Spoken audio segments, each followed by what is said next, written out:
Salam Blender Indonesia. Assalamualaikum warahmatullahi wabarakatuh. Masuk kepada pertanyaan kepada The Brondol, bicara tentang pupuk organik dari kotoran hewan. Pak Pendi, berapakah rekomendasi yang sesuai dengan untuk kotoran hewan ini untuk tanaman kelapa sawit kita? Secara umum bahwa sangat susah sekali menjelaskan berapa sih rekomendasinya. Karena memang secara prinsipal bahwa kandungan di dalam kotoran hewan ini sangat besar range-nya atau perbedaannya sangat besar, sangat tergantung dari kotoran hewannya, kemudian makanan hewan tersebut, kemudian hewan tersebut itu dipekerjakan untuk apa. Misalnya sapi itu ada sapi perah dan sapi pedaging, itu juga beda kondisinya. Kemudian yang paling penting adalah makanannya makanan dari mana. Apakah makanannya konsentrat ataukah makanannya dari alam. Ini akan sangat berpengaruh terhadap kotoran hewan yang tersebut ketika terdekomposisi menjadi pupuk organik. Maka di dalam mekanisme pembuatan pupuk organik, maka kandungannya sangat-sangat beragam. Berdasarkan ini adalah literatur TAN 1993 bahwa kandungan dari pupuk organik ini memang sangat variatif, dan variatif ini sangat tergantung dari tadi itu faktornya. Hewannya adalah hewan apa, kemudian hewannya dipekerjakan atau enggak, kemudian makanan hewannya, dari mana sumber makanan hewannya, dan banyak hal yang melatar belakanginya. Pada prinsipnya bahwa pupuk organik dari kotoran hewan ini memiliki kandungan unsur hara yang kompleks atau yang komplit, baik dari unsur hara makro ataupun unsur hara mikro yang dibutuhkan oleh tanaman kelapa sawit kita. Namun jumlahnya memang tidak akan banyak sekali kalau memang dari kotoran hewan.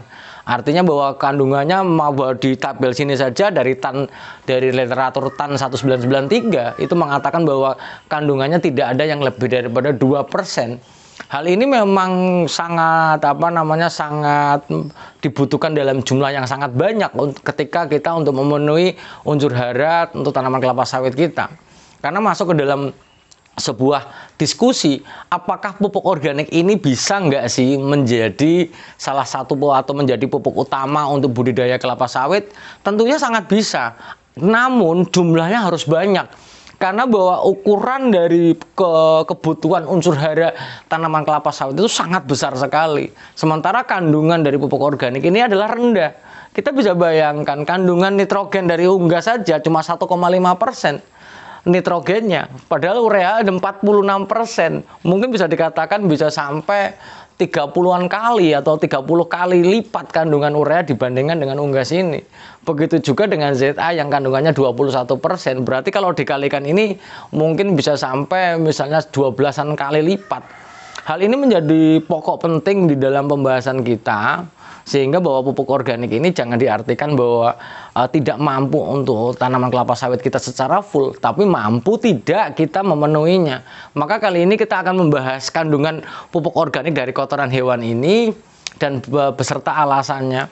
Kita akan lihat bahwa di TAN 193 bahwa disebutkan bahwa unggas ini memiliki kandungan nitrogennya 1,5, fosfornya 0,77, kaliumnya adalah 0,89, ada kalsiumnya, ada magnesiumnya, ada sulfurnya malah 0, tidak memiliki belerang. Kemudian kandungan mikronya ada Fe.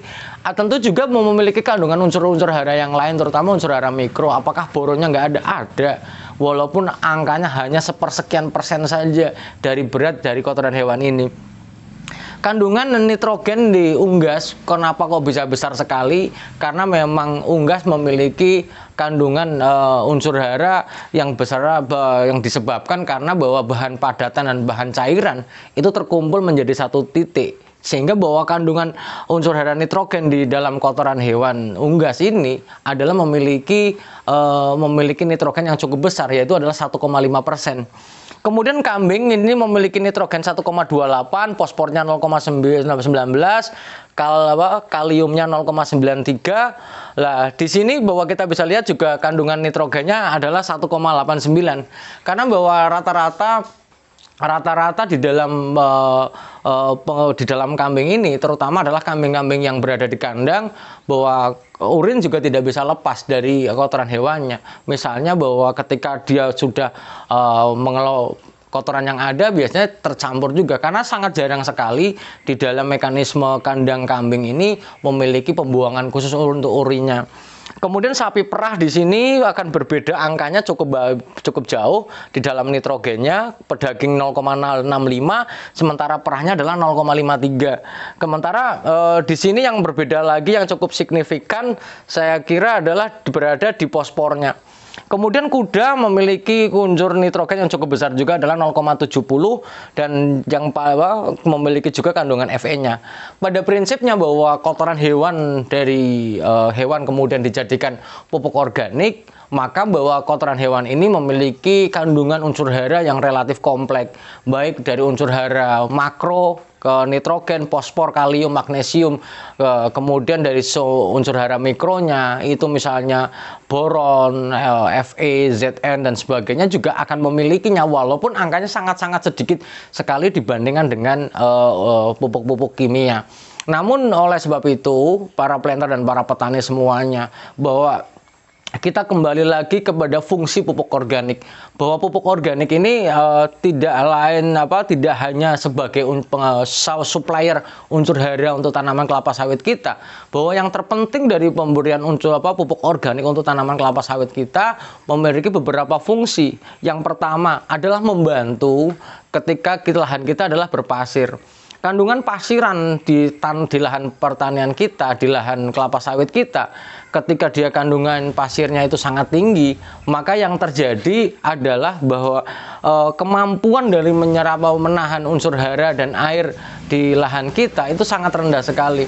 Sehingga kita mau tidak mau adalah bagaimana menambahkan unsur hara, menambahkan bahan organik ini untuk meningkatkan KTK atau kapasitas tukar kation, yaitu adalah menjerap unsur hara dan menambah koloid organiknya, sehingga bahwa pupuk yang kita berikan mampu terjerap pada dibantu dengan pupuk organik ini. Artinya bahwa misalnya kita menambahkan urea, fosfat dan KCl atau dalam bentuk MOP ini dan pupuk-pupuk lain, ketika di tanah pasiran begitu dia larut ada kemungkinan dia akan turun ke bawah dan tidak tersedia bagi tanaman. Maka dan proses pencucian ke bawahnya juga sangat tinggi.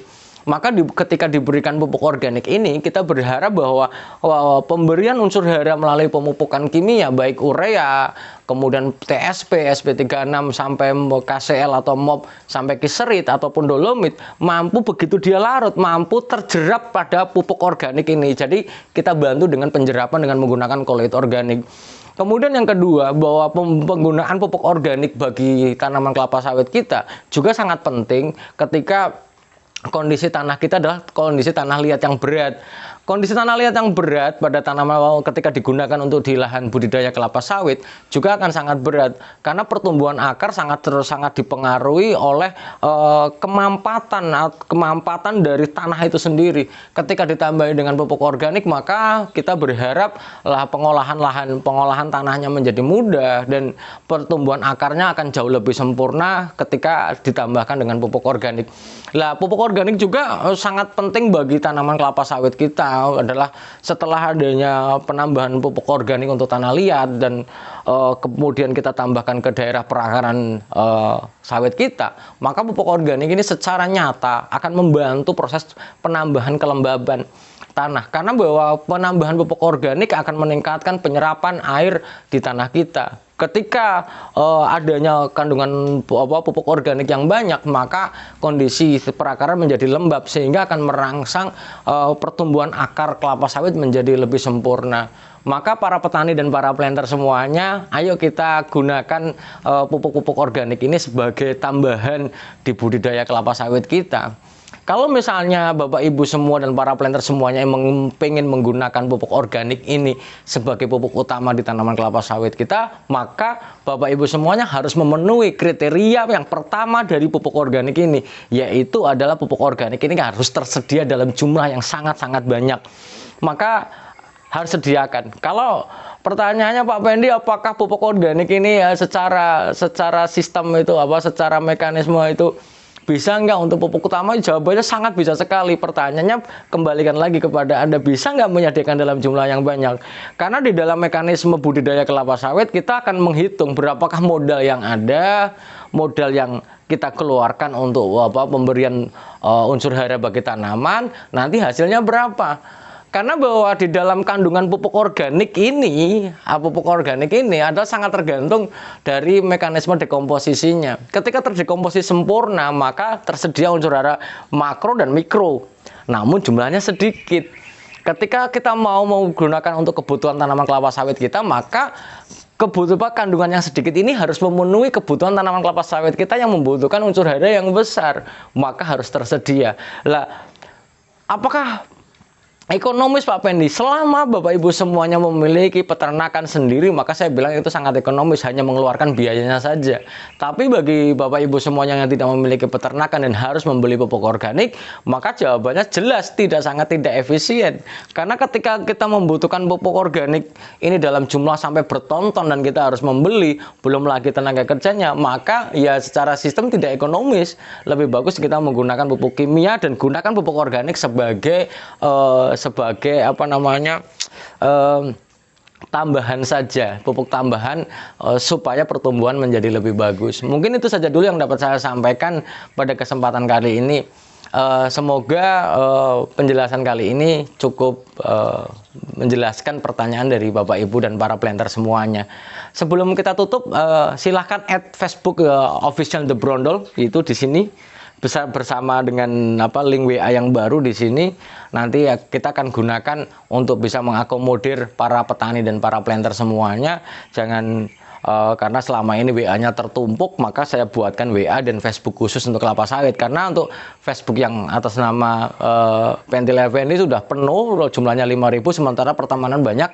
Maka tanpa mengurangi rasa hormat, ayo kita bagi yang pengen khusus untuk kelapa sawit, saya sudah buatkan Facebook The Brondol Official di sini, Fitriana Effendi The Brondol Official, plus WA khusus untuk diskusi tanaman kelapa sawit kita khusus di WA yang ini.